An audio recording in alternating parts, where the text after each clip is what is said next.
Welcome to the Encore Audio Archives YouTube channel. I'm Taper Dave, and this is my channel. I've uploaded hundreds of talks here that I've recorded at meetings in West LA, and I've also recorded conventions starting in 2013. I've got a bunch of those up. And Walt and Mary Murray, the original owners of Encore Audio Archives, started the company in the 80s, and Walt recorded Joe and Charlie's and a bunch of stuff down in Vista, California. My sobriety date is June 20th of 1994. I hope you find something you like, so please like and subscribe to my channel and comment down below. If you want to hear something that I don't have or that you don't see, I'll see that I get it. Anyways, take care and have a great day if you want to. My name is Norm. I'm an alcoholic. And I certainly want to thank the group. I want to thank Mac and Claude and Pauline and the entire committee for the invitation to be here this evening and to participate and to be part of this particular meeting. And also welcome out there tonight to any newcomers, any new people that are here for your first, second, or third meeting. Well, you've now made a giant step forward. You've now associated yourself, with the most popular, unpopular fellowship in the world. Nobody wants to get to Alcoholics Anonymous, but I can speak, of course, only for myself. I'm sure I didn't go down to my high school counselor and he said, "Norm, what would you like to be?" And I said, "Man, I'd like to be an alcoholic." And he said, "That's great. Here's a program." And I went out there and tore him up for 15 years, and here I am. No, but I can say if you're new and you're sitting out there in the audience and you have a drinking problem, you never have to take another drink again if you don't want to. What you're going to find here is a group of people who will know most everything about you. You will still accept you, who are not necessarily interested in where you've been or where you're trying to go, but we're very interested in what you're trying to do today. And what you're trying to do today is the same thing I'm trying to do today. You're trying to stay sober. And here in Alcoholics Anonymous, well, we've got the sobriety. To qualify the beginning statement I made, I am an alcoholic, and I'm not by any stretch of the imagination an authority or even a consultant on the program Alcoholics Anonymous. I'm an example, good or bad, that AA works. That it has been necessary for me to take a drink, steal anything, or go to jail now for 17 years and 4 months. I don't believe anybody out there tonight is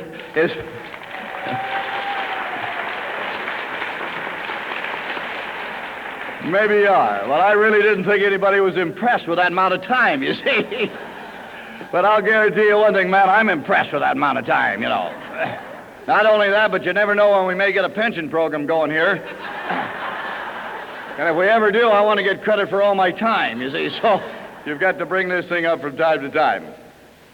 In any event, you go back and you remember the first coming in. Now, you stand up here in front of a group and tell them you haven't had a drink for a long time, and the new people out there in the audience, they find that very difficult to believe. And I can remember sitting there in that first AA meeting, and I'm 29 years old, and the guy stands up there and says, "I haven't had a drink now for 9.5 years," and I said to myself, the biggest liar I've ever heard, because I couldn't visualize it. And the guy said he hadn't had a drink for 2.5 weeks. I'd have come up to him after the meeting and said, "The hell you have, how'd you do it?" I can understand 2 weeks or 2.5 weeks, but I sure can't understand 9.5 years. What I didn't hear him say that night was that he'd been doing it one day at a time. And that's the way it's been for me. I've been working this deal one day at a time. One day at a time, the weeks run by, and the months run by, and the years run by. And pretty soon, you're standing in front of a group telling them you haven't had a drink for over 17 years, and it seems just like yesterday that I walked through that door into that first meeting, and I sat down there and heard that gentleman make that very profound statement. And sitting there in that first meeting, I had a lot of things running through my mind. I thought, man, why am I an alcoholic? God, of all the things I could have been, why am I an alcoholic? As a matter of fact, the day before I got here, I wasn't an alcoholic. I was a heavy drinker and a victim of unusual circumstances. But by God, I wasn't an alcoholic, you see. And I thought, God, I come from a family of heavy drinkers. Hell, everybody in my family drinks, and they're still out there drinking. And I'm the only alcoholic. We're Irish and Italian. That means, number one, you're not too bright. Number two, it means you know a little bit about that booze. Well, we know how to make booze and drink booze, and we're still laying out there making and drinking booze. But I'm the only alcoholic, and I thought, God, I'm the best they got. Why is it that this happened to me, of all of the other people in my family? So I went through the gyrations that a new guy goes through. I read a couple of pamphlets, and I have some questions about it, and I even may have read a chapter or two out of the book, and I was able to come up with one giant conclusion. I'm alcoholic because I drank too much whiskey. That's the reason I'm alcoholic. And I had a few other things going for me, too. I got an alcoholic personality, if there is such a thing. I'm a rationalizer, a justifier, a compromiser, and I got a rotten attitude. And, man, you don't need much more than that. I got a lousy outlook on living all of my life. I traveled half the world and half my life, made a complete jackass of myself. I spent money I didn't have buying things I didn't need, trying to impress a lot of people I didn't like, and that's the story of my life.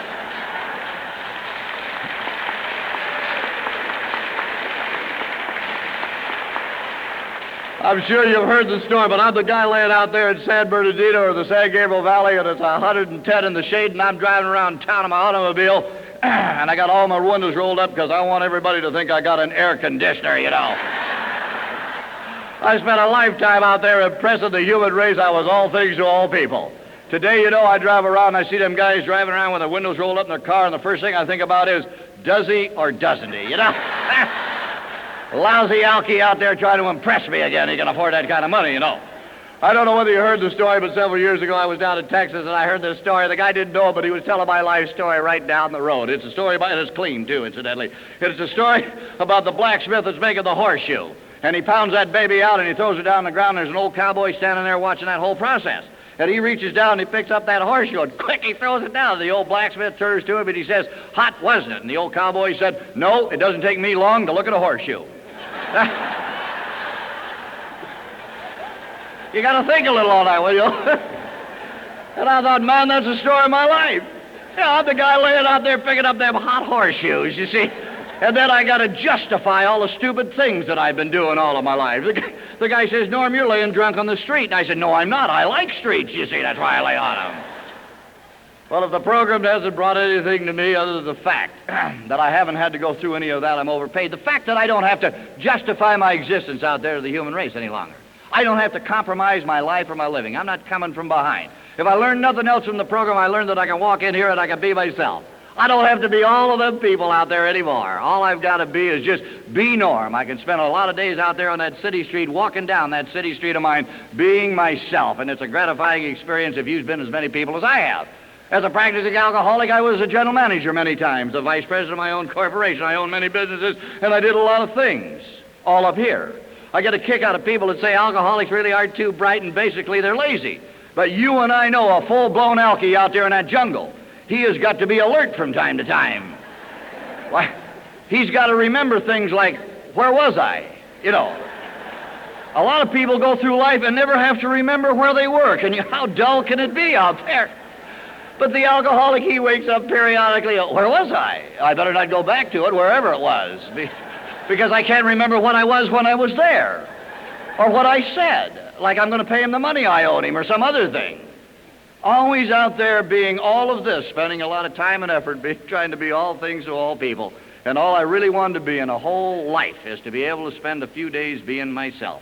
When I walked into the program, the man says, Norm, don't impress us here, buddy. We've been impressed by experts in AA, you know. And by golly, this is true. I made the cardinal mistake one evening. I mentioned to a guy, I was doing the program, I mentioned to him that I'd been in jail 25 times, and he laughed. He said, man, I did that in a year, you see. So no matter where you've been, somebody got there long before you did. No matter what you drank, somebody drank more of it.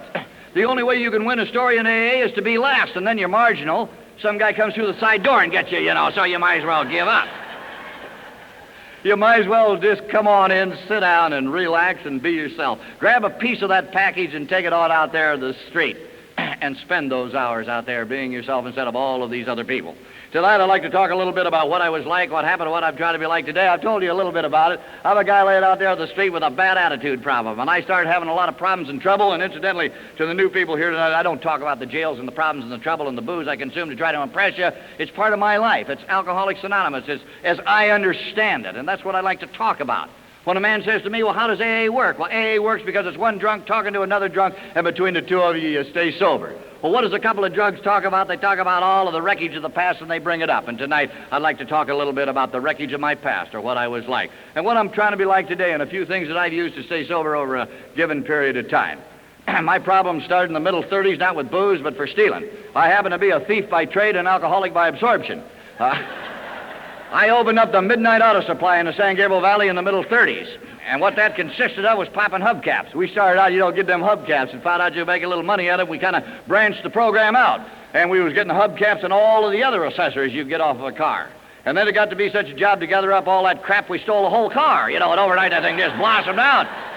The marvelous experience. I always felt that God gave everybody something, and that's what he handed down to me was a touch for that business, I was blessed with having absolutely no conscience whatsoever. I never lost a minute's sleep over anything I ever took in my life. My attitude towards that is, buddy, if you park your car out there, you're asking for trouble. It was that simple.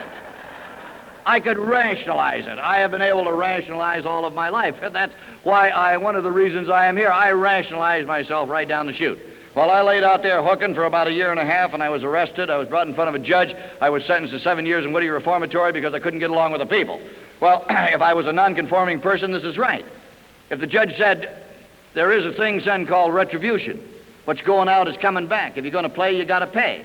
Now, I think frankly, it's kind of a rotten setup, but that's the way it is. You know, I know that today. I understand it, I believe it. But then, no, I couldn't believe that. I felt that I was a victim of unusual circumstances. I felt what I was taking, the people could afford it. I was stealing out of a high-priced part of town. It kind of made a guy feel like Robin Hood, steal from the rich and keep it. And I felt that way. So standing in front of that judge and going through all of these things, it never dawned on me that I was the guy, that the biggest enemy Norm ever had was Norm. No, it was always these other people. And so when I went through this, I felt, this isn't right. But I learned later on, if it's lousy going out, it's lousy coming back. There's a thing called retribution. And if you're going to play, Norm, you got to pay. And I'm sure they're not going to get me even while I'm here, but I'm also sure they're going to see me later on, It's all going to work out one way or another. But then in those years, I couldn't believe it. Through some circumstances, the time that I was awarded, it wasn't necessary to do, and I'm back on the streets.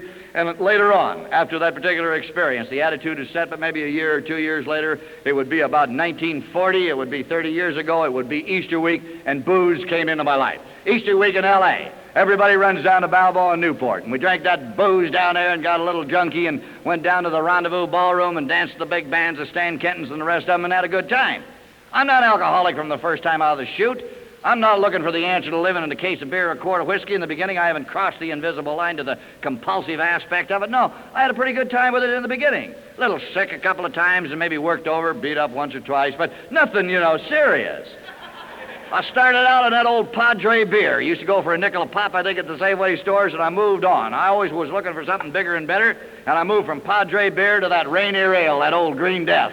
And when I got through with that, I moved into that whiskey. And I found whiskey up in the state of Oregon. The reason I'm in Oregon, I had a little trouble again in Los Angeles, and I had to get on out. And I was up there in the state of Oregon. I was running around with a bunch of guys, and one night we're out at a dance. The fellow said, Norm, would you like a drink? Well, I never turned nothing down in my life. Sure, I'll take a drink. And handed me a bottle of whiskey, and it was about glove compartment temperature. I tilted that baby up, and it burned. Boy, did that baby burn all the way down, and it was coming up. And you know how it'll run out your nose? And your eyes get all watery, and your buddy says, God, ain't that good? Oh, yeah, that's good, Yeah. You can barely talk, But you don't want them to think you can't handle that stuff. That was the beginning. The old 10 high. I didn't drink 10 high because it was cheap whiskey. I drank 10 high because that's what was available and the guys I was running around with. Hell, I never even knew 10 high was cheap whiskey till I got to AA. Well, it's amazing how your education branches out once you get here. I heard a fellow say one evening, too, he says, Norm, when you drank that cheap whiskey, it had other great advantages to it. When you threw it up, you weren't losing much. Don't that make a lot of sense? It does to me. Takes an alky to figure that out. Why, if you was laying out there today drinking that $8 bourbon and you're watching that baby roll up, boy, $8, why, man. That's enough to make you sick all over again watching $8 go out. I think that 10 high was going for about 65, 70 cents a pint at that time. And on that pint of whiskey, I could be all things to all people. I like that whiskey. Good, I love that whiskey. It got you there faster, and that's where I wanted to get. I wanted to get that buzzy feeling and get up to that plateau where you can just, God, you're all things to all people. I could be good-looking, well-built, intellectual, and wealthy, and I got the job done in 2 hours, and that's the best deal I ever had in my life. And you never got the feeling you were being cheated when you drank that 10 high because you felt every loving drop as that baby went down. There. And that was the beginning. That was the start. Now things are getting a little bit different. Now I'm starting to have a blackout here or there. I'm starting to get a little more trouble, but it was not significant. And I didn't figure it was the booze. It was the rotten people, and I got to get out of Oregon and left Oregon. Not because I wanted to, because they wanted me to. I got to sideline a little bit up there in the car business again, and I had to go. A man in my part of town told my life story several years ago. He said if it was too big to carry, I laid down beside it and claimed it. That was about the story of my life, really, until I approached the program. Well, I came back down to L.A., and it's January of 1942, and the United States is in a state of war, and I'm in a state of complete shock, needless to say. I got the heat on now in 2 states, and I got to do something about it, and so they gave me an alternate program. They being the police department, they said this boy could either go into the service or he can go to jail, and I'd been to jail. It was no deal, so I went in the service into the United States Navy, and it was no deal either, you see. What had happened to me is I'm sure it's happened to several other people here tonight. All of the enemies I had in L.A. joined the Navy the same day I did. Yeah. I got in there and they gave me a lot of trouble. I no sooner got in and they're trying to tell me what I got to do and what I got to wear and when I can go and all of these things. And I felt sincerely, I had a lot of deep-seated emotional things going on within myself. I felt I would be the youngest lieutenant commander the Navy ever had. I was the oldest seaman they ever had, I just couldn't get it off the ground. In the first 6 months that I was in the service, I had 3 court-martials. I had a deck, a summary, and a general. The general court, incidentally, was the highest the Navy had to offer at that time. They didn't go any higher than that. What has happened, I was doing 90 days as a prisoner at large aboard the ship. We're tied up out of Mare Island, and I went and got a Liberty card, as you know you can do, and I went on the beach. I went up to a little town called San Rafael, and I borrowed a fellow's car because I was tired. It was a 37 Lincoln Zephyr, I'll never forget it, and I'm going to San Francisco in it. And I'm crossing the bridge, and when that fellow reached out for that quarter, I fell out in his loving arms. You see, and that was the end of that. They called the shore patrol, took me back to the ship, and I went in front of the captain, and he was probably one of the first guys in my life that ever told me, he said, "You're ruining your life, son, with that booze. And the Navy doesn't want people like you. And I'm recommending to the Navy Department that they award you a general court-martial. You couldn't do it there on the ship. It had to go through the Navy Department in Washington and come back." There for a minute, I felt rather bad about this general court. Just for a minute, but I never went back to digress. I never felt that it was the booze. I felt it's the rotten people. I'm a victim of unusual circumstances, and it's the rotten people. That's my trouble. Once I get off this ship, and once I get over here, somewhere else it's going to work out and be altogether different. But it never was. Through the grace of God and a pretty good attorney that I had while we went to court, and on the specifications, I was given 11 and a half months in a Navy prison up there in the top of Goat Island. And every time I come up here, I kind of think about it a little bit. It wasn't a pleasant experience. Navy penitentiaries are run by the Marine Corps, and we had a fellow up there running that brig called Big John. And he was a Marine gunnery sergeant, and he and God used to go to breakfast together. You know what I mean?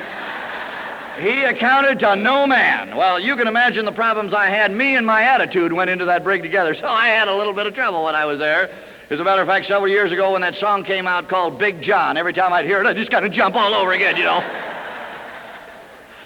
But I was restored to duty through the efforts of this attorney. I was able to fulfill my obligation, and on Christmas Eve in 1945, I was discharged with a under honorable condition discharge and came back to Los Angeles in 1946. And 1946 was going to be one of those years. Like it was every year, you make the restitutions within yourself that you're going to make the restitutions on the outside. I did a lot of thinking that particular year. I was going to fulfill my education. I was going back home. I was going to tell them I was sorry. I was going to be like my brothers. I was going to quit the booze. I was going to do a lot of things. But it was like all of the other years. I was going to get going pretty soon, or later on, or tomorrow. I couldn't get going now because I got so damn much to do. I'm sick, for one thing, and I got to get a little bit to drink. Or I'm remorseful, and I got to have a little bit to drink. Or I'd made such a complete ass of myself the night before that I got to have a little bit to drink. But I'm going to make out all right. I'm going to do all these things. And 1946 is going to be my year, and I'm going to get going pretty soon. But in 46, I couldn't. 46 plays a big part in my life. It's an important part. God moves in strange and mysterious ways. You and I know that. That no matter what you do, buddy, or you don't do, that's the way it's going to work out. Many times I stood out there on that street and said, "Well, God, why me? Why does this happen?" It's for a reason. I don't know why it is. I give up trying to find out. I only know that strange things have happened in my life, that He moves in these strange and mysterious ways, that out of all of the evil of my life and living, a certain amount of good has got to come from it. And each and every year there was these things that happened. And in 1946, I mentioned, plays a big part. I had a lot of trouble. I got picked up 5 times by the police department in the same lousy city. Every Elky's got a city that picks on him. Mine happened to be a town, I don't want to break its anonymity, but they hold the Rose Parade there. That lousy town, every time I go across the city limits, they got me. I used to think they had an alarm system went around, and when I go in, it'd go off, and it'd say, "He's out there, you'd better get him," and by God, they got me. They got me 5 times that year before spring and tall cotton. They got me on 2 plain drunks, 2 502s, and a 501 felony drunk driving, hit and run bodily injury involved. And but for the grace of God that looks after damn fools and drunks, it didn't kill me 4 folks. I missed them by 3.5 feet. That's all you're talking about is just that fraction of a second. I hit that car in the back end. Had I hit it broadside at the rate of speed I was traveling, I'd have killed all 4 people. There isn't any question about it. There is no question in my mind that the gentleman looks after things, that he moves the checkers on the master checkerboard, that he's going to maybe hurt you a little bit from time to time, but maybe he's going to move you over to let you go for one more day. As I look back through my life, through many written inventories, why, I see I've been very lucky. I don't stay sober from the fear of it all, but a guy'd be a darn fool not to recognize how lucky have you been, Norm? And I've been real lucky, you know. I've had some problems and trouble, but not the great big one. And maybe the next time out of the chute, you'll move over that 3.5 feet, and there'll be that fraction of a second, and maybe it won't work out this way. A guy'd be crazy not to sit down and take a look at that from time to time. Hitting that car that night, I had a year suspended hanging over my head from that judge, a judge that in this city that I knew as well as my father. This judge and I had kind of grown up together. I'd known him all my life. I met him when I was a delinquent, or whatever they called us then, thieves or drunks or whatever. And I met him later on when he got up on a police court bench and he was looking at drunks, and that's me. And he's no meathead, this judge. He studied and he got up there on the Superior Court bench, and I'm no meathead either, you know, man. I'm right with him again. And there we stand. And as I say, I knew him as well as my father, and I had this year suspended when he told me, you know, that if I come back, I was going to do the year, and here I am back, and I'm going to do the year. I stood in front of him that morning, and he looked down at me and shook his head and said, off to jail. He didn't know, and I didn't know, but things are moving kind of in my way. 140 guys are doing time in that city jail in 46. One guy gets out of the bucket once a week to go to AA meetings. Now, they got 140 guys that I can pull time with to share a cell. Who do I draw? I draw this fanatic that goes to AA meetings, you know. You can't get them odds at the track, I'll guarantee that. 140 to 1. No, I got this guy. Oh, and he upset me no end. He'd sit there once a week, you know, and he was dying to tell somebody all about this AA program. Well, you don't have a big audience in a jail cell, you know that. Sure, so I got the full treatment. I went in one ear and out the other. And I told him, I said, Sullivan, I don't have a drinking problem, you don't understand. I'm a victim of unusual circumstances of rotten people out there. The people are my problem. Once they get going the way I'm going, it's going to be all right. You're different. The hell. You're 36 anyway. When a guy gets to be 36, what's left? You're over the hill, and I honestly believe that. On the downside, you might as well quit drinking, too. I don't believe that today, being 47, I'll guarantee that. But then, of course, hey, then it was altogether different. Yeah, you're all through. You should go. You and your brothers are all bums. You need the program or whatever you do there. Now, what he didn't know and what I didn't know was the seed was planted. But the old guy upstairs, evidently, he knows about these things. Here I am back to a city I swear to God I'd never go back to again. And that one night, I'm out drinking with a couple of guys, that one particular night at a particular time. And while I'm drinking, I commit the cardinal sin. I began to think. That's a bad deal. You should never do that. You should either drink or think, but never get them both go at the same time. I got to thinking about that rotten judge in that lousy town of his, and this is a free country, and God knows I'm a veteran. Yeah, well, now you've rationalized that out, so I drove back and hit that car. And you say, well, why? Well, why? The seed's planted. 8.5 years later, I picked up the telephone looking for a guy named Sully and an outfit called Alcoholics Anonymous. I found the program, but I never found Sully in the sober sense. When I located him, he was up in Camarillo Hospital because he went back to drinking. After 3 years of sobriety, he drank up his mind. And he made it before he was 40 years old. Why should I be so dumbfounded over something like this when they talk about to the gates of insanity or death, and they talk about this in chapter 3?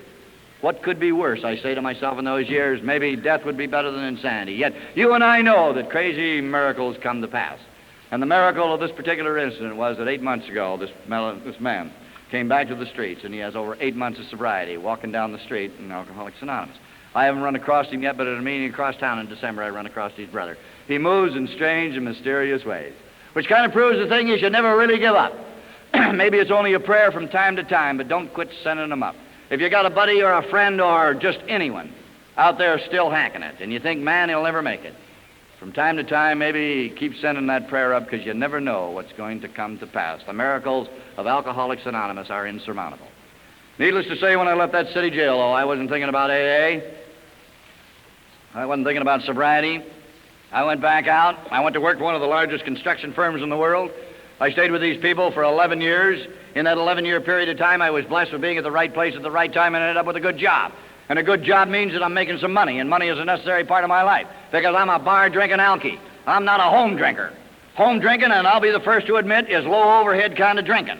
And it has a lot going for it. But I never liked that home drinking for a lot of reasons, and that red-headed Irish woman I married was all of the reasons I could think of, you see. Who's there to tell how good you are? Her. And she don't believe it anyway, you see. But man, when you're a saloon-drinking alky, when you're a bar drinker, God, isn't that something? I like them joints, and they could work for the next 500 years, and they'll never build anything just like a bar. God, ain't they something? Them dark lights in there, and today they got them so dark, a guy go in there, and 3-4 days, they'd never find you in there. They got them so damn dark. Yeah. And they have other side attractions today we never had when I was out there, too, I noticed. But anyway, I like them dark lights. And I like that music that just hammers at you. God. But greater than anything else, I like them intellectual giants you met. The big money. Where do you find the big money in the world?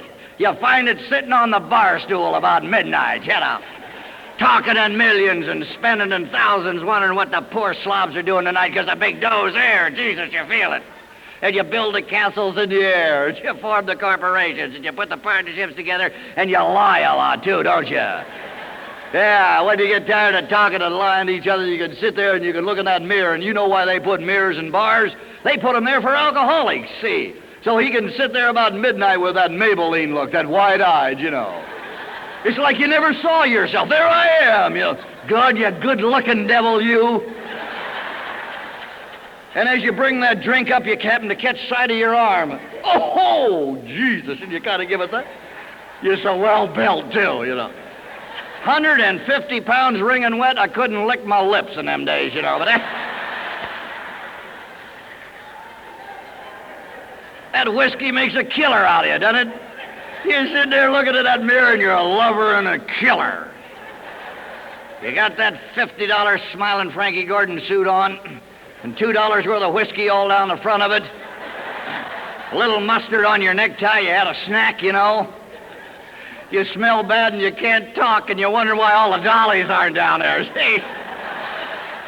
You're one step away from total disaster. But there he is, you know, the lover of the San Gabriel Valley. Straight out on the floor one more time. Well, I sat there on them bar stools for years. In 1957, I happened to be over the Riverside Conference, and on Saturday night, there was a speaker that made a very profound statement. I'm sure some of you know him. His name was Eddie C. He was a primary speaker that night, and he made this statement. He said, I spent 15 years out there looking for my girlfriend. I came to Alcoholics Anonymous and I got sober. And I went home and found her. It turned out to be my wife. And I thought, my God, isn't that the truth? I spent a lot of years out there looking for a lot of things.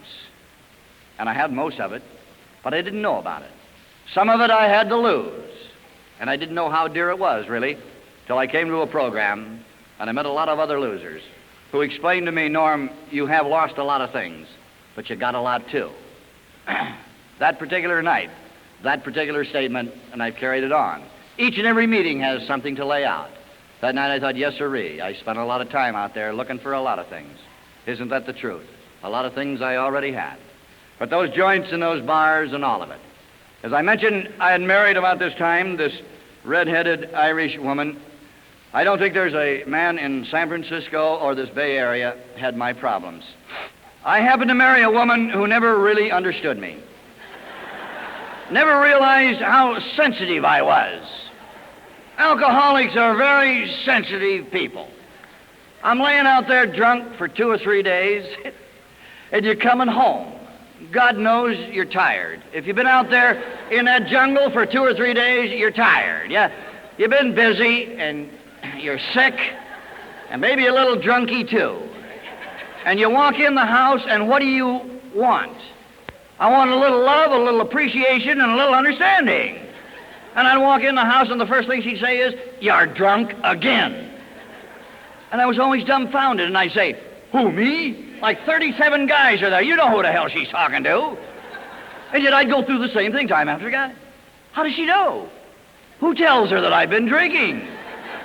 One Sunday afternoon, I'm standing there, and I've had a little trouble. A guy'd opened my eye up. I got dried blood on the side of my face. My shirt's torn, and I got one shoe on, and I'm trying to figure out how the hell she knew I've been drinking. Well, I had a marvelous story I was going to tell her. Yeah, about falling out of the car or something. Never got an opportunity. And the only thing I could think to say to her would hit her with that big $64 question. Man, you got to get them on a defensive. That's the deal. And I'd say to that woman, do you know who you're talking to? And she'd say, and mimic me is the only way them lousy Irish can do it, you know. I know who I'm talking to. Oh, God, that gets you right there. Sometimes that happens when you have your best friend with you. That's the fellow you met in the saloon last night. You invited him home. And the reason he's coming home with me is, hell, he don't want to go home alone either, you know. I've been on both sides of that deal. And there you're standing with your new business partner. And I'd say to this woman, I says, woman, you've embarrassed me in front of one of my best friends. And then I couldn't remember his name. And then I'd go ahead and give her one more chance. I'd say, okay, if you don't, I'm leaving. And you know something? This time is different than all of the other 15 times I've left. This time, I'm never coming back. You've gone too far this time. And I'd go on to explain to her what she was going to miss out on. I want to let her in on this deal. I said, you know this home you're living in here, woman, I buy all that. All food you eat up there, I buy that. Your clothes, woman, I buy all that. I'm trying to let her in. And by now, she's hysterical because she knows the deal. You're 2 months behind in the house payment, the food in the cupboards it isn't, her wardrobe, she's standing in it right there, see? She knows the deal. And that's why she's laughing as she goes down to the bedroom and throws all my clothes out. And I pick them up, and I carry them out to the automobile, the old clothes-packing Alki. He's a joy to the neighborhood. Every neighborhood ought to have one. When you get tired of watching the television, you can watch the old Alki staggering in and out, you know. Yeah, God, stacking the clothes in the back seat of the car. Mumbling, you know, and telling the neighbors you're a bunch of slobs out there, you know. And driving off down the street saying, I'm never coming back again. That lousy woman's gone too far. I am not coming back again. And 2 days later, here I come, you know. That's all you can take out there. 2 days of sleeping in that car. God, that car sleeping will help get you to AA, I'll guarantee that. You can tell a car sleeper he's the guy who sits in his first AA meeting like that, you know. From having your head screwed under that armrest all night. And the old door handle stuck in your ear. Isn't that an experience? And when the sun comes down through the windshield at 6 o'clock in the morning, it hits you right in the eye. That's called a spiritual awakening before AA. You see? God, when you wake up the front seat of that car.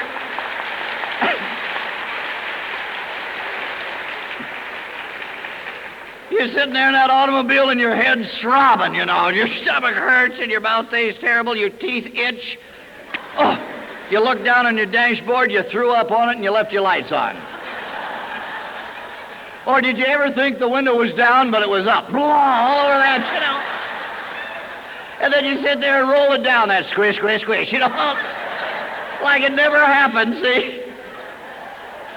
And I sat there thinking, drinking's fun. Yeah.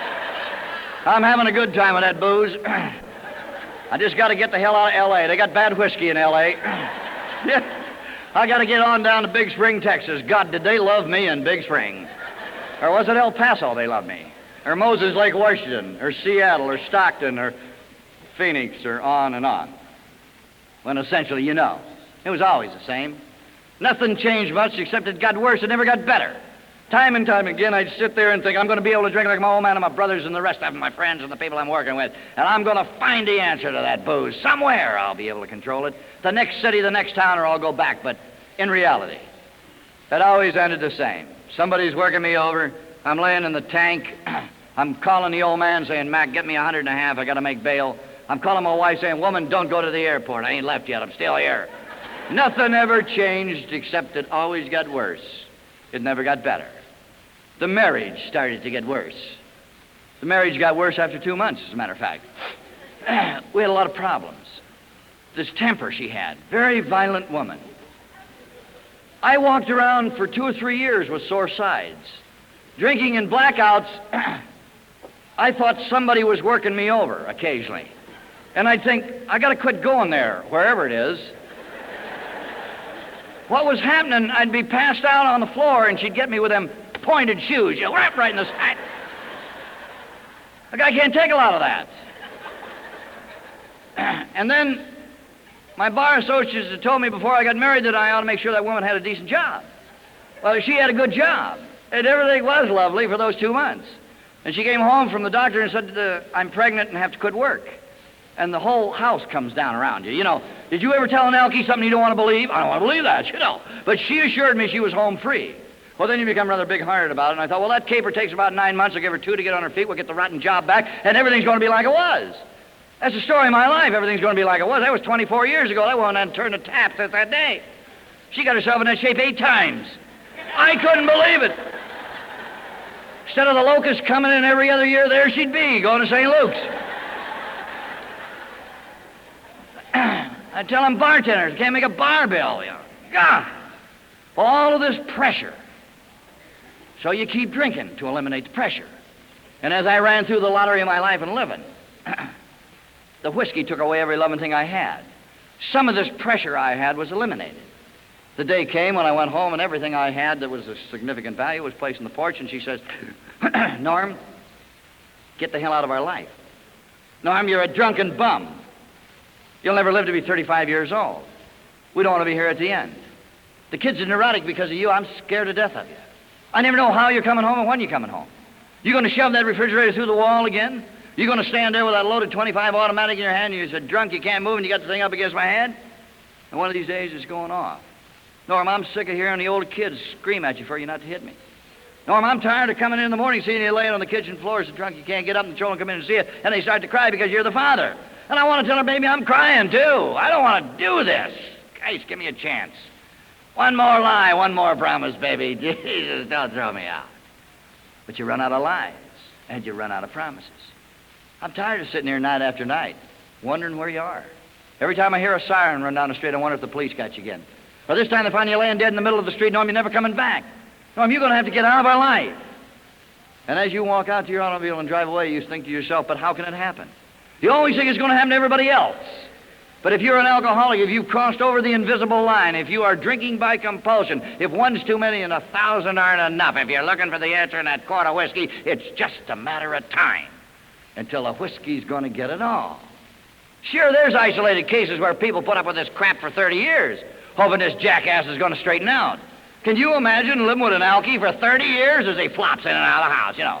30 years of picking up the pieces, putting them to bed, changing each, all of it.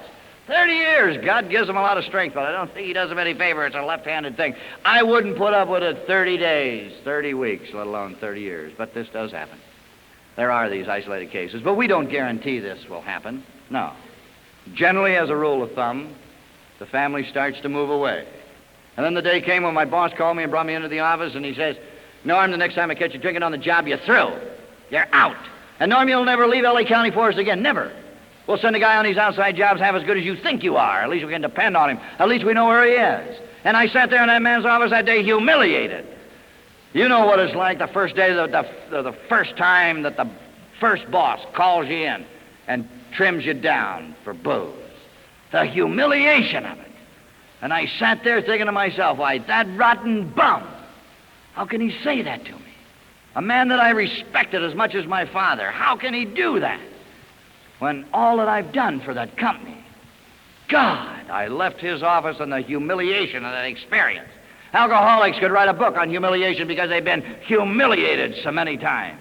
And I was humiliated from that experience. And that within itself is not enough. And the jails aren't enough, and the beatings and the whippings and the family and all within one by itself is not enough. The day a man walked into my life and he says, Norm, you've abused the privilege of owning it, we're going to have to take it away. And he took my self-respect. The day that they take away your self-respect, that booze, that's the day you lose the big package.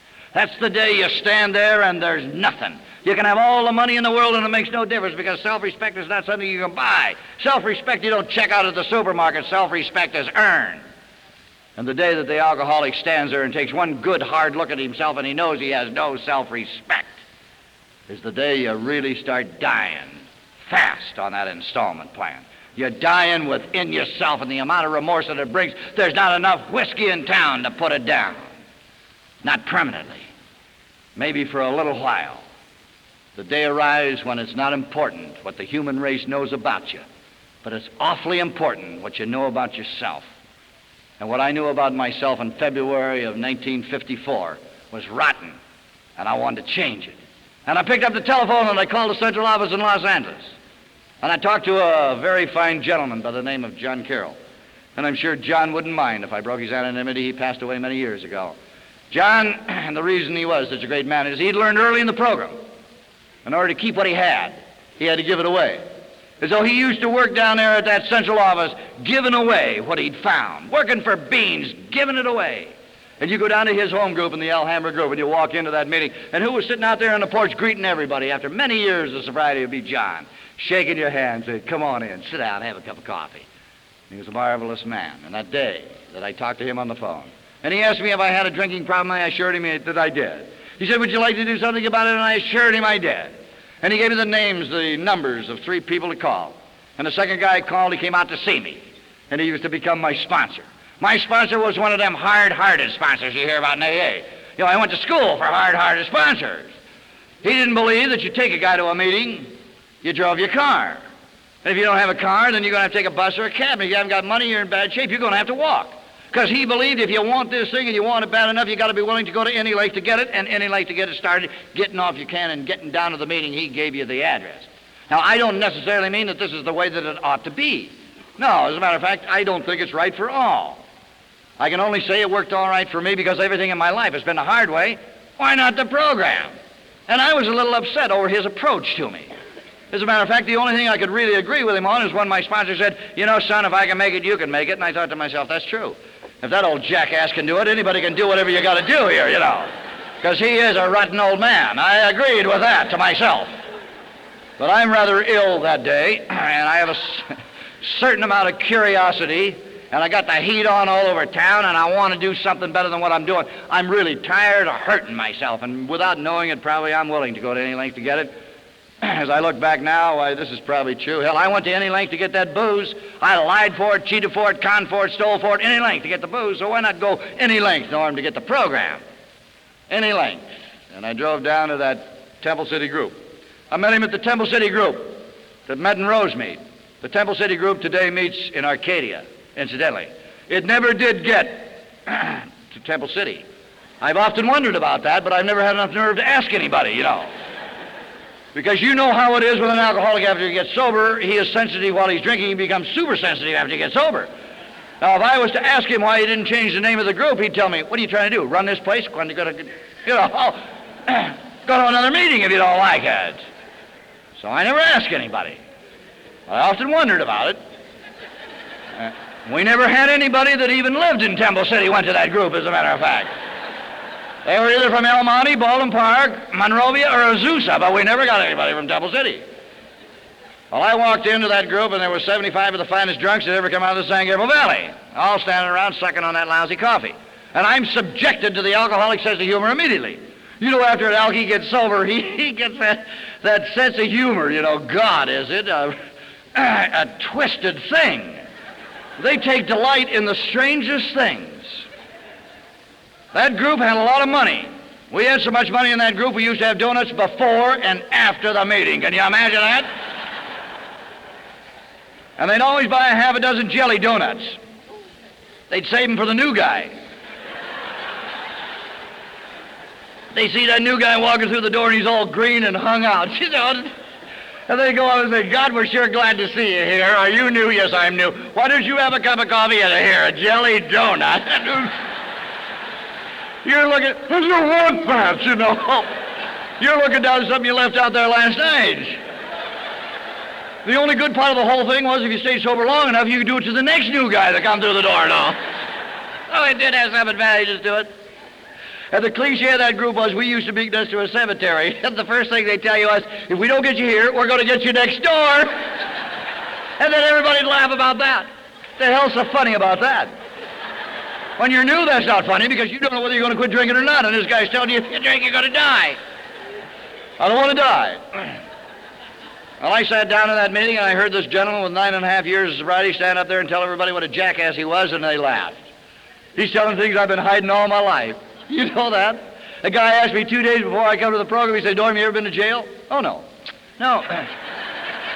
Oh, no, I went down to bail a friend out one time, but no, I don't run with that kind of riffraff.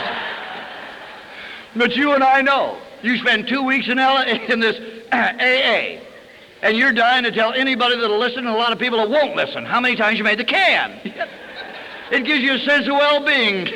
If you made Lincoln Heights and L.A. County in the same year, they'll rate you in the top 10 up there, you know. Sure. And this guy stood up there and told everybody all of these things. And I, as a new person, sat there and wondered, what is it really all about?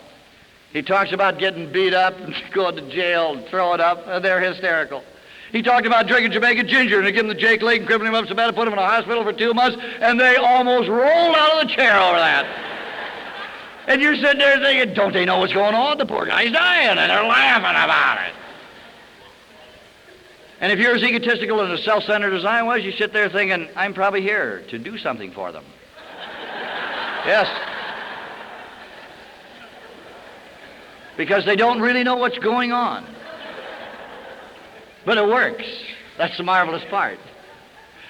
And then he went on to relate how he came to the program, how he bought the total package and made the transition, how his life changed. And this woman of his who had divorced him and remarried would never come back to see him, but the children, who there were many, one by one came down to see him. And over a period of time, they learned to like him, and then appreciate him, and then to love him, and then to respect him. And had I had the foresight to look around, I'd have probably seen a half a dozen guys, big, strong guys probably, sitting there, and all choked up, and maybe a few with tears in their eyes, because they were happy, because another guy was happy. The man told a story, as I've heard it hundreds and hundreds of times, the story of Alcoholics Anonymous. They laughed because they were miserable, and they cried because they were happy, and they called it AA. And it sure enough makes sense to me today. Because how do you clear away the wreckage of your rotten past? How do you move that garbage out to start to begin, to make the amends, to buy the total? How do you start it all? God, the remorse that tears you to pieces when you come in, how do you start getting it out? You learn to laugh. You're laughing, and in spite of yourself in the second or third meeting, you start to laugh a little bit. And the wreckage of the past, and you start moving it aside. And then you buy a piece more, and you make a list of the folks you hurt, and you run out, and you start to make the amends. And maybe you're a guy like me, and up at the top of the list is your family. My mother never saw me out of a jam from the time that I was 13 until I was 27. She was killed in a car wreck, San Diego, 2 years before I got here. At the top of the amends list was her name. And I so desperately want to go home and say, baby, you'll never have to cry again. Because year after year I go home and say, baby, you don't have to cry again. I'm going to be all right. Make amends to you. I'm going to quit the booze. I'm going to be like the old man. I'm going to be like my brothers. I'm going to be all right. But I was hooked. The booze had me. I wanted to do it. I had good intentions, and hell's filled with good intentions, and I couldn't do it. And when did they come to the program, you say, I want to do it. It'll bother me quite a bit. And I made that cost a little bit bigger than was necessary. And one evening I heard the Serenity Prayer, and I must have heard it 20 or 25 times before that, which says, accept the things you cannot change. And I sat there, and it dawned on me. Accept the things, Norm, you cannot change. For all the money in the world, I can't change the way it is. That's the way it is. I can't bring it back. The tears, the money, the prayers, none of it is going to change it. It's wreckage of the past that I got to move aside. I don't believe it's a rationalization on my part. It can't be. It's tough enough to live today with today's merchandise, let alone trying to do something about yesterday that I can do nothing about. I got to move it out. And I know somewhere, someday, I'll check in. And I'll be able to say, in a physical sense maybe, baby, I'm really sorry for all the trouble. And you know something, after you left, it got a lot better, because I met a marvelous group of folks. And they called themselves Alcoholics Anonymous. And I was able to move aside some more wreckage of the past. And as I continued to go to meetings and continued to be willing to buy the total package, which I believe is the transition from the taken. I'm a taker by trade. Most alcoholics are. I laid out there in that rotten jungle and I stole every loving thing there is. I had a man tell me, well, Norm, I'm different. I stole nothing. I says, buddy, you stole the biggest thing you ever had. You stole time. Time. Alcoholics steal time out there. I stole time for my people and time for my family and time for the people I worked and did business with and time for myself. I'll never live long enough to pay back all the time I've stole. But here through the program, I got an opportunity to give a little of it back, to be able to sit there and feel something for somebody. You know, I thought because I was a taker out there, I had the key to happiness. Hell, I never had the key ring. I didn't know what it was all about. I didn't know what living or happiness was all about until I came here, and I find myself one day sitting in an AA meeting and feeling happy because another guy is happy. and I want nothing back. I started to give for the hell of it. The giving we have here in the program. The no compromise kind of giving. The running out on that 12-step call, or making the coffee, or picking up the ashtrays, or the secretary of the group, or central service, general service, institutions of work. Dozens of ways you can give just for the pure hell of giving. And in the bitter end, that's all that's going to count anyway, isn't it? Don't get me wrong. I'm still a guy who wants to make that big score out there. But I know in the bitter end when I'm standing there, and they're hanging me out to dry, it isn't going to be what I've accumulated. It's going to make a great deal of difference. It's going to be what I give away. And through the program, I got a chance to give a little bit away. And I'm rewarded by something I look for in the whiskey. I'm rewarded by a sense of well-being. That's what I look for in that booze. I drank myself up to that plateau where I had that buzzy feeling and that sense of well-being. And it was there for a little while, but it was only temporary. And when I woke up in the morning, the sense of well-being was gone, and in its place was remorse. And that remorse would tear and dig, and the only thing that put it out of my life was whiskey. If I get some whiskey, I'll get rid of the remorse.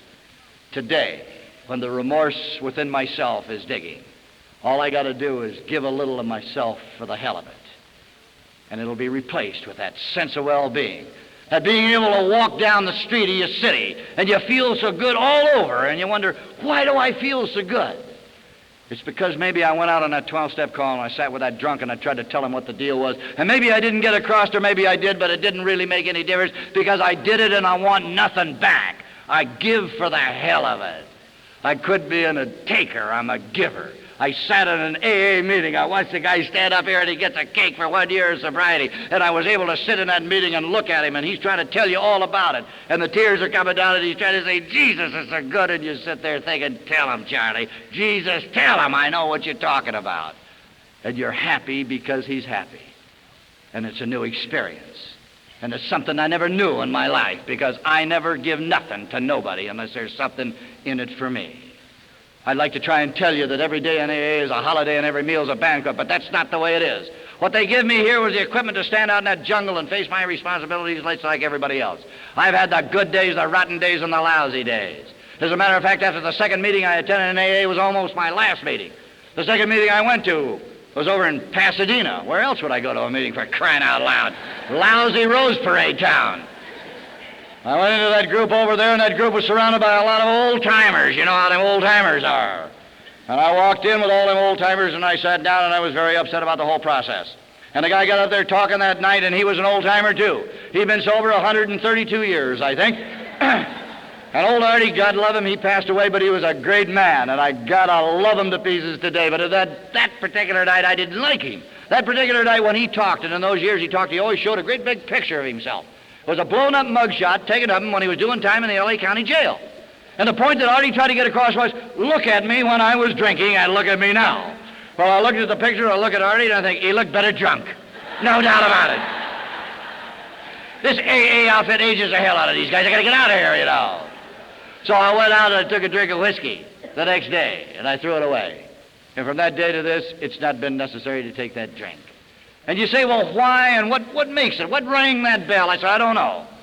I had a lot of help from a guy upstairs that knew probably I was tired of hurting myself, and I sincerely wanted to do something about it. That and the fact that I got a lot of ego, and I didn't want my sponsors to think that I couldn't go 3 days without taking that drink.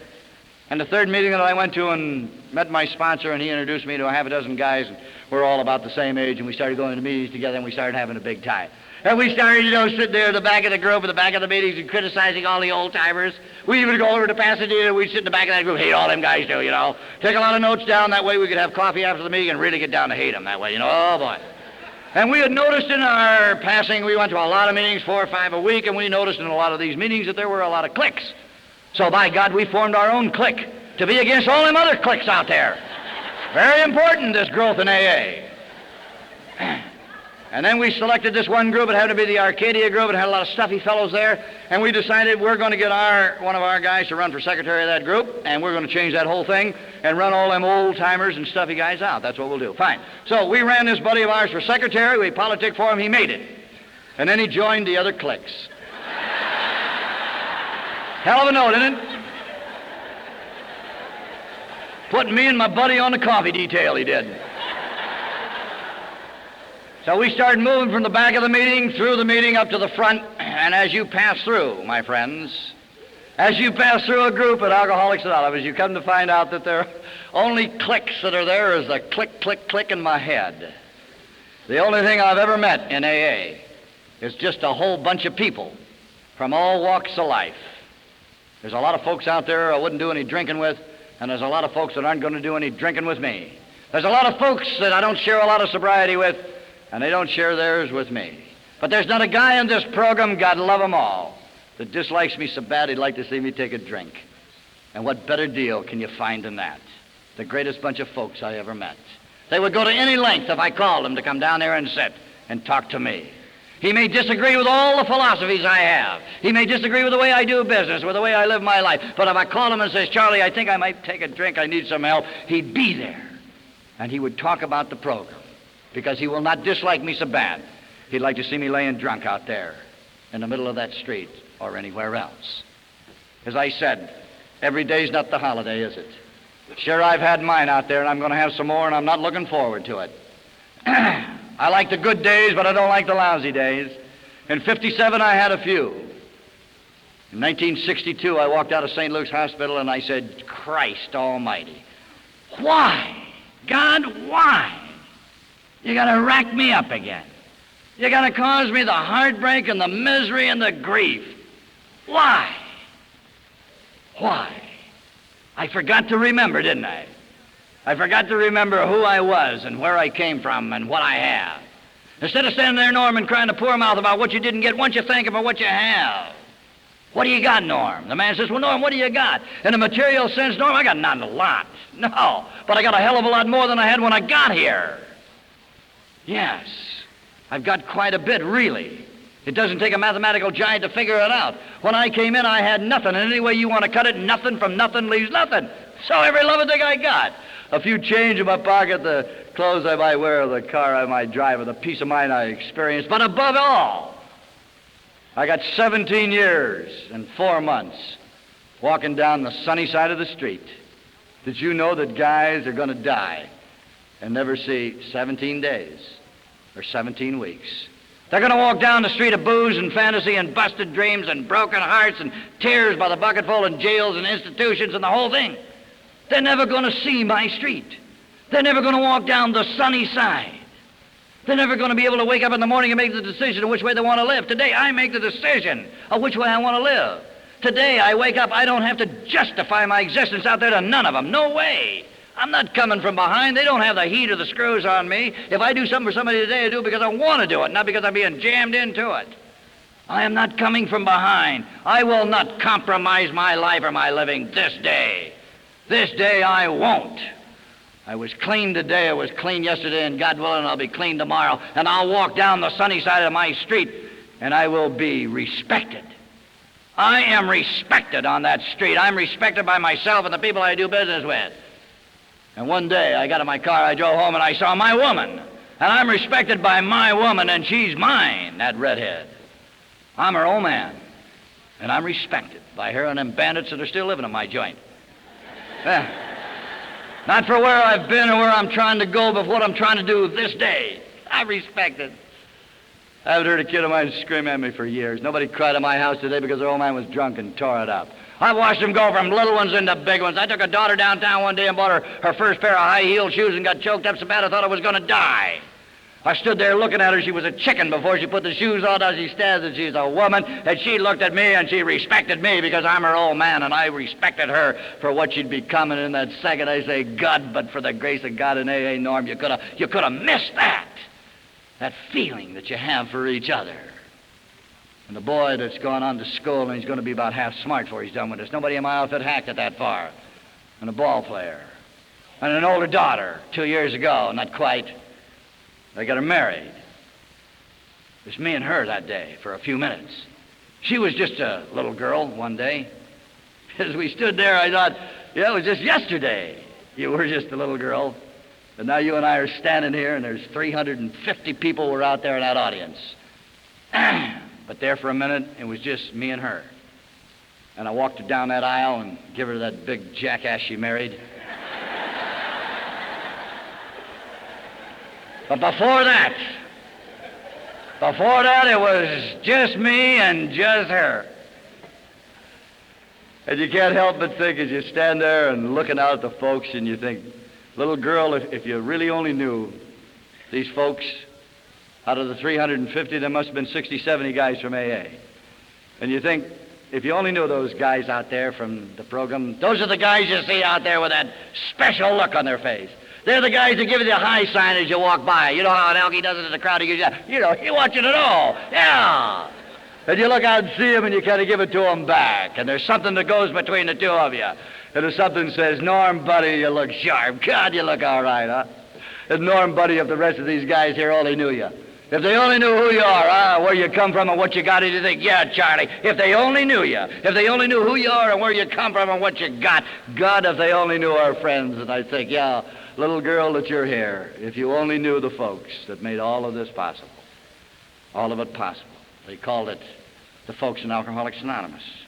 In closing this evening, I'd like to read to you. I rarely ever do it. I've done it once or twice, I suppose. But I'd like to read you a little piece in a letter. And I got this letter, and it says, congratulations for another wonderful year towards AA. I can't begin to count all the times your achievements in Alcoholics Anonymous have entered my life. I'm awfully proud of you, Father, and very happy. Times like this, it is hard to find the perfect words to tell you all I feel.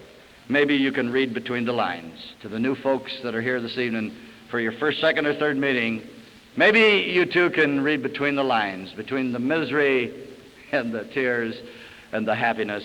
There's Alcoholics Anonymous. God love you.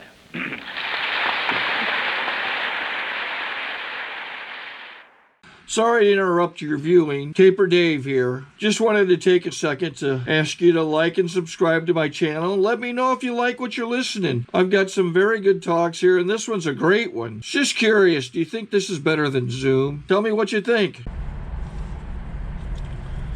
Okay, this is how I prepare my drone for launching.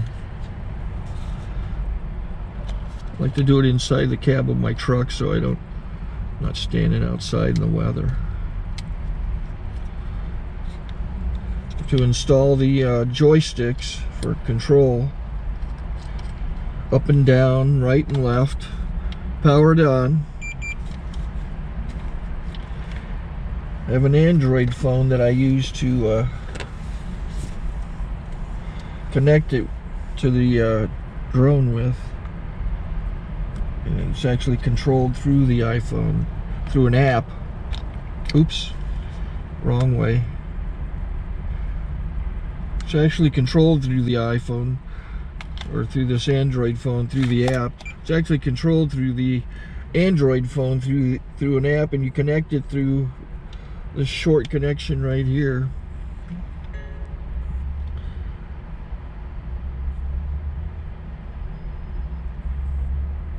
Remote control connected. Remote control's connected. So I pull out the drone. I have to extend the legs. Long legs extended first, then the short legs. Remove the gimbal protector. Set that aside, then power it on one short burst, then one long burst. I lay it down. So I have to go to calibrate. So the drone's not connected yet. It shows you here as this drone gets disconnected, even though the remote's powered on. So the drone has to establish it's connected. So I go into the app to calibration mode. First I'll calibrate the remote controller. Start calibration. Out, in, oop, out, in, up, down, and then this little wheel is to control the gimbal. So it's calibrated. Go to gimbal calibration, start calibration, and then it calibrates the gimbal. I don't know if that shows up. The gimbal's moving all over the place. Changes, you can see it on the video. And I'm calibrated to take off. It's acquired 7 satellites at the moment. There are 26 satellites up in the sky, which it has to acquire before you can take off. So it's connected. It's got enough satellites. This is white. I can go to press this little arrow button, swipe right to take off, and it would start the motors if I slid this to the right, but I'll wait till I get outside. Don't want to do it inside.